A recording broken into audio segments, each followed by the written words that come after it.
to have a financial breakthrough today, for the next 2-3 years, you have to be trusting God again. And so man begins to go through up and down. The child, health of the child, the paying of bills, and all of that became problems. And up till today, we are calling on God on a daily basis. Help me to solve my problem. Help. And many churches are built on just praying for people for their needs to be met. And the people do not understand and have not been taught that each one of us who are believers ought to become a problem solver for God. We go to houses and spaces and four walls seeking solution every Sunday, seeking solution every Wednesday, when what we ought to do is to actually connect back and tap power in those meetings so that we can solve problems. So by Genesis 6, like we said, verse 5, God was complaining. He said the wickedness of man was too much for him to bear. The thoughts of man became wicked continually. His imaginations were awkward. They were not what God wanted. And by Genesis chapter 6 verse 6, God said it repented him that he made man. God was not happy. He had problems with mankind in Genesis chapter 6. Subsequently, if you look in Exodus chapter 3, I believe, in chapter 3 verse 7, God had gotten the attention of Moses, and he sent Moses. And he said to Moses, I've heard the cry of the people, and I want you to go there to deliver the people from the hands of Pharaoh. Why didn't God just release these people? Why did he need Moses to go bring these people out? Because God had a problem in bringing out those people, and he needed a man who will help him solve that problem.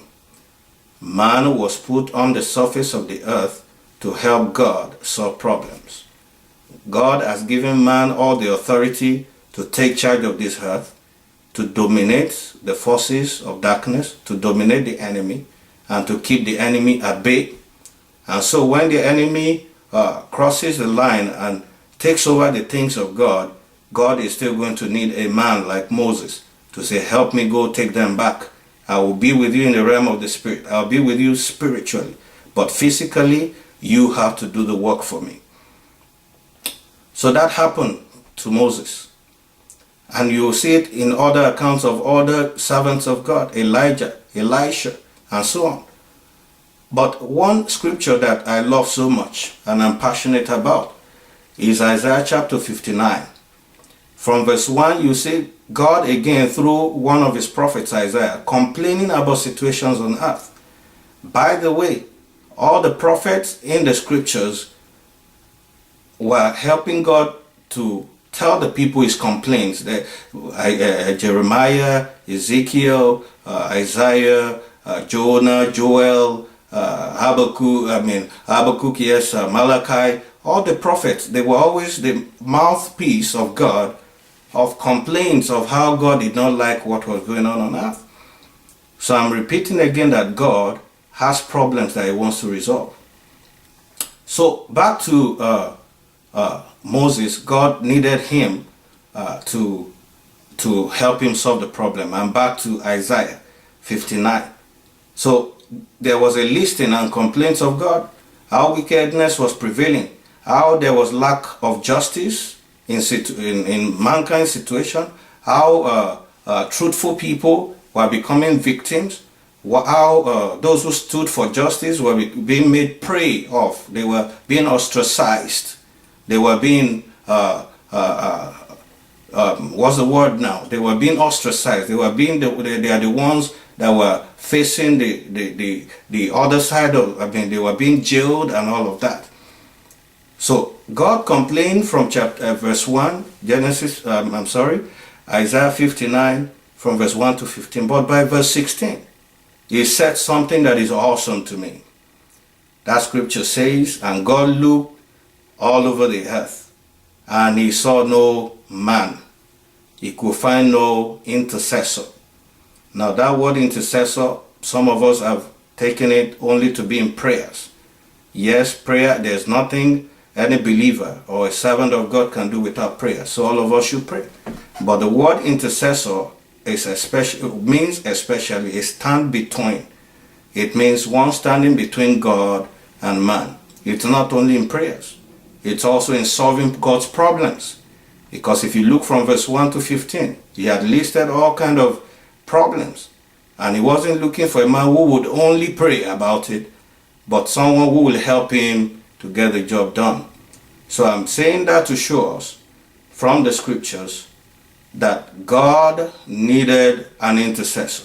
He needed a stand between. He needed a man, he needed a woman who will face up to the injustice, who will face up to the wickedness, who will face up to the evil that are happening in our communities and in our cultures. And that man, by the help of the Spirit, will help God resolve these issues.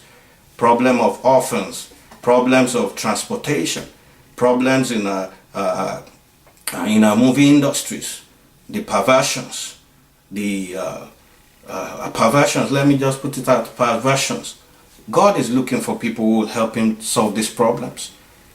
And so, we see in this account that even though God has problems, he needs man to help him solve these problems.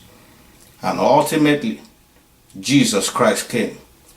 I don't know if I mentioned earlier, all the servants of God that came, Elijah, I said Moses already, Elijah, Elisha, Isaiah, Habakkuk, Nehemiah,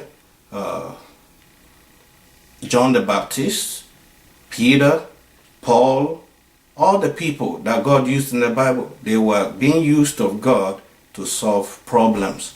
You ought to be a problem solver. I know you're going through your challenges. I know you're having your own situations.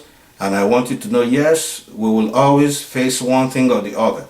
We have been given the power of dominion to fight offensives, to fight battles for God. Yes, that will happen. So, but we also need to take on the challenges that God is facing as his instrument, as his ambassadors. Just like the ambassador of United States of America would stand for his country anywhere he's sent or posted to. The ambassador of Nigeria, whichever country he finds himself or she finds herself, should stand on behalf of his nation and speak the voice of his nation. So you need to be the ambassador of God. Whatever problems are in our communities ought to be solved by you and solved by me. We will continue in this message after this break. God bless you.